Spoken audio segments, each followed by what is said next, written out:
Okay. Welcome back to Lenz Comic Corner, Classic / Non-Classics.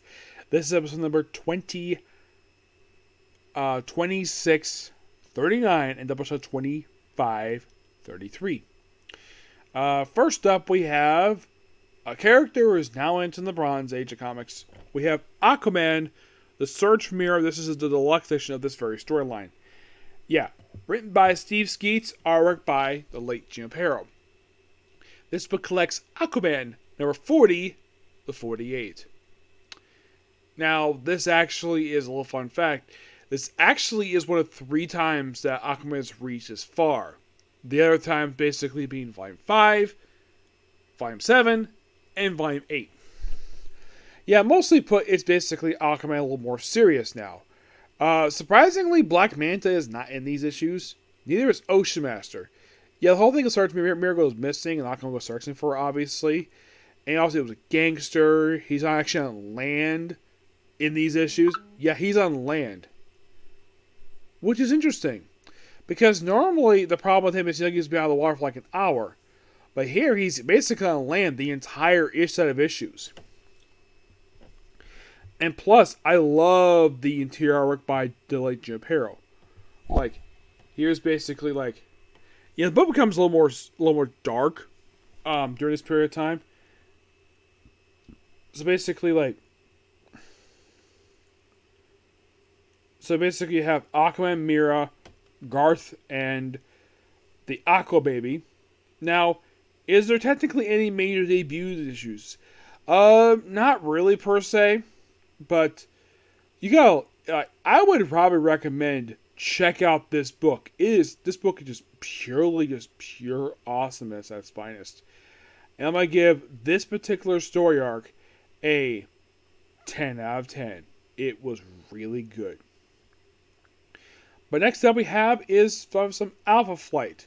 We're here discussing from Alpha Flight Volume 1, issues 30 through 45, along with the first annual. Though I am technically skipping over 39 because I discussed already in the Avengers Epic Collection. So, mostly putting these issues. So, Heather McDonald, the Guardian's widow, has taken up the identity of Guardian. And we do have one historical note in these issues. In issue 33, we have the debut of Lady Deathstrike. Yep. Lady Deathstrike. She's not the only one. We also see the debut of a woman named Cade. Who is Cade, you might ask? The purple girl. The daughter of the Purple Man. Yep, his daughter makes his debut in the book. And she's like a love interest for somebody else. And we also see in issue 40, and this is another historical issue here, we see the wedding of the Submariner and Marina, the woman that has been in love with him for the alien woman who's in love with him. Which I thought this was so cool seeing this. A wedding in the pages of Alpha Flight. And he just proposed to her and then there's the wedding. Yep, no build up. And these two stay married for a few years before she dies in Avengers 293 before she's revealed to be alive years later. Of course, a lot of this deals with the X-Men as well, where this is the period of time where Magneto is basically their mentor, not Charles Xavier's off in space. Excuse me. I should also point out, though, that the first issue of 30, this picks up right after their brief crossover with Hulk, because that issue was a crossover with Bill Mantle's run on Incredible Hulk, because he wrote both books. And here's a fun fact for you. So like John Byrne created this group. And well, like I mentioned, he not only created the group, but he also basically started the group. But surprisingly, he's not the person who has the longest run in the book. Nope. That distinction belongs to Bill Mantlo. Bill Mantlo stays on from issue 29 to 67 and you're going to love this. I'm also discussed basically the first of 2 annuals this book published. 2 annuals. And Bill Mantlo wrote both of them. Yeah. By the way, the artist for these early issues is, first it's Mike Mignola. You think, wait, Mike Mignola, isn't he the guy who created Hellboy? Yep, same guy. We have John Bergami on issue 32. Sal Bushman does 33, 34. Dave Ross does 35 to 44. And the 45th issue, which I'm discussed here, that's my Jordan Bergman. Other stuff happens here too. We see development on Snowbird's part, where she ends up pregnant with her boyfriend's child. Well, basically her husband, Doug. And she gave birth, and the fact that she had a boy.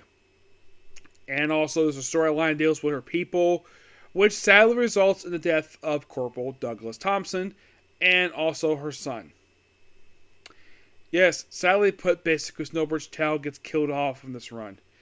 And Snowbird, I don't know how she recovers, because basically he dies in issue 44. It's all with some prophecy stuff, and it just kind of odd to say the least. Now, Talisman, Shaman's daughter, is involved, and she doesn't really do anything per se. We also find out Puck, the reason why he's short. The reason why he's a short guy, this might be a much older guy, is because he's host to a frickin' demon. Yep, these issues basically reveal that. So, when the demon briefly exiled, he basically aged to his more proper appearance, where basically his hair is gray. Not the more younger, bald guy that we normally see. Yes, that's the reason why he's short, because he's host to a demon. I'm like, okay, interesting. The annual itself, which is a lot of fun, is basically deal with some mirror stuff, and the fact that presumably Amor might be attracted to the original box, which the guy who's the host of the original box before Jeff Reese took over that particular position as a character. Excuse me. The guy himself is very polite. He always refers to everybody as Mr. or Miss, which I am quite surprised he did that they don't have they're not requesting him to call him by their first name. I think the reason why he does that is because he's not really friendly with them per se. That's presumably the reason why he does this, but that's all I could think of when it comes to that. But these issues are fantastic. Love them. I give these Alpha Flight issues 30-45, and the very first annual, a 10 out of 10. It's really good. Now, if you're really curious, how many more issues have to go? Because I now reviewed the first 45. Well, I have reviewed also 79 and 80. So, overall, for the very first volume of this series, which is 130 issues, since I've already got past issue 30, I have less than 100 issues left to review for this volume. So, if you think, how many left to go? Because, well, I've got the 40. So, there's exactly about 89 left. And there's still also more volumes to review for Alpha Flight. Yep, definitely. Now, if you might be asking, like, prior to reading these issues for Alpha Flight, have you anything for Alpha Flight for the entire franchise of Alpha Flight? Kind of, yes. I reviewed, excuse me. It was the Chaos War tie-in.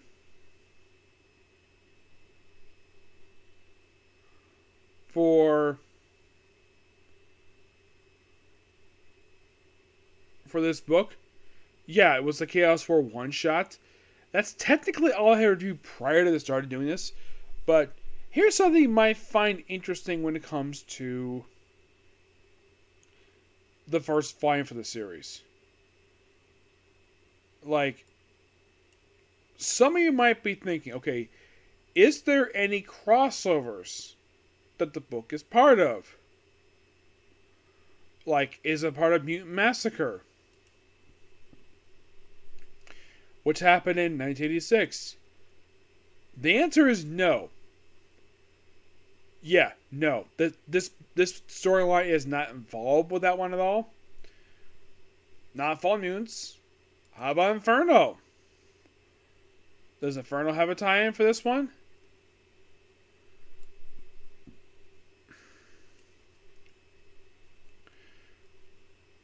No, but there is one.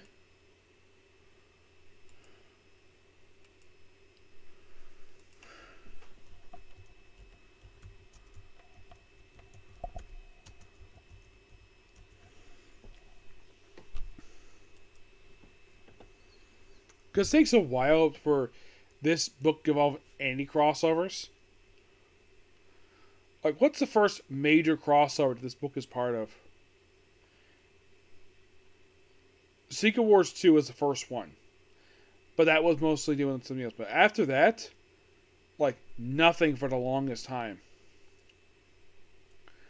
And I do mean nothing.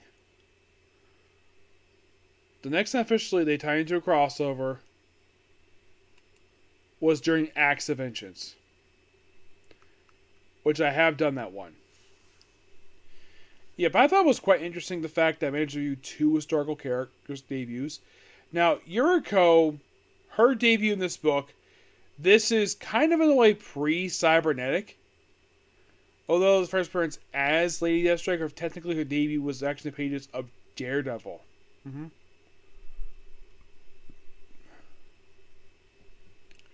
Yeah, Dan and Neil created the character, but it was Bill Mansell who gave her the identity of Lady Deathstrike, which he still has this very day. I think Doug Thompson was definitely a good character. It is sad that he had to die. Yeah.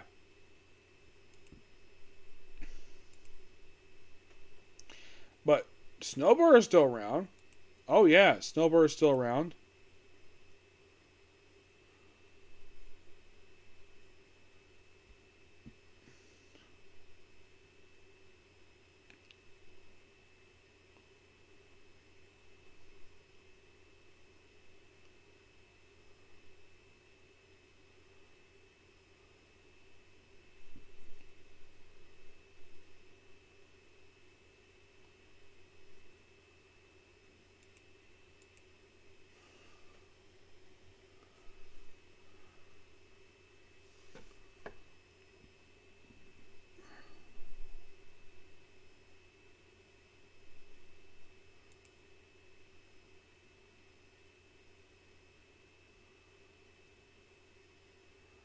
Yeah, and also deal with stuff with Pestilence with basically her daughter, her kid.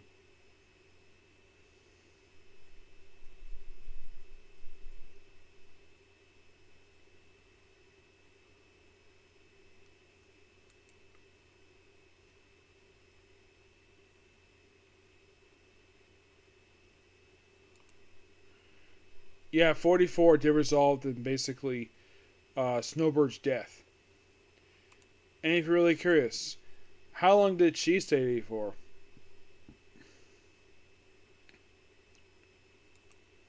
She stayed dead until 1999. Mm-hmm.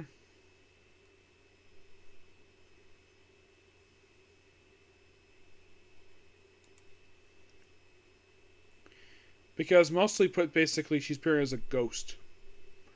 Yeah. Also, Purple Girl joins Beta Flight. Mm-hmm. Yeah, she's part of the second version of the group, which is composed of her, Minkin, Pathway, and Goblin.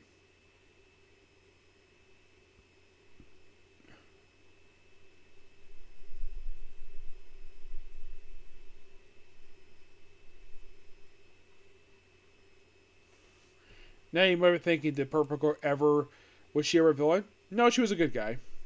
Through and through. Yeah, Zebediah Kilgrave was her father.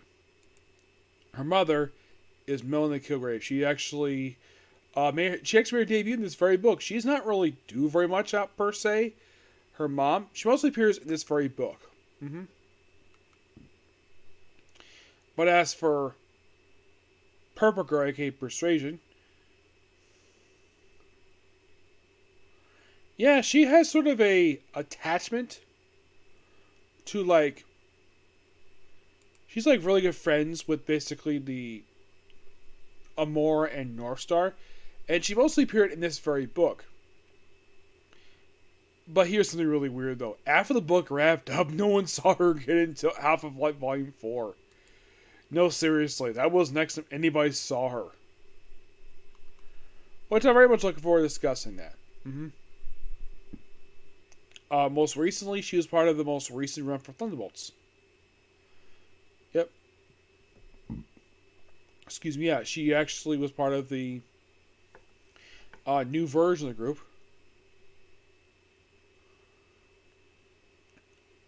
under the direction of Wilson Fisk. Um, Hawkeye leading the team, but under the mentorship of Luke Cage.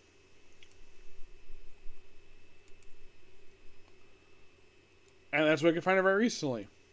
Mm-hmm. But yeah, so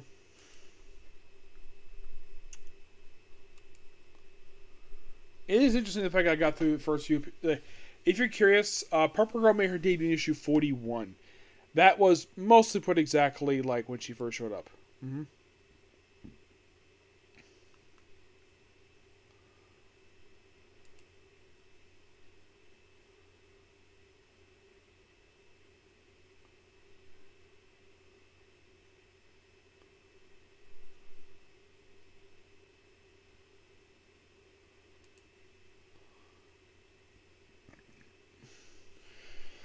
Though, next time, of course, we're going to say goodbye to a beloved character. Yep.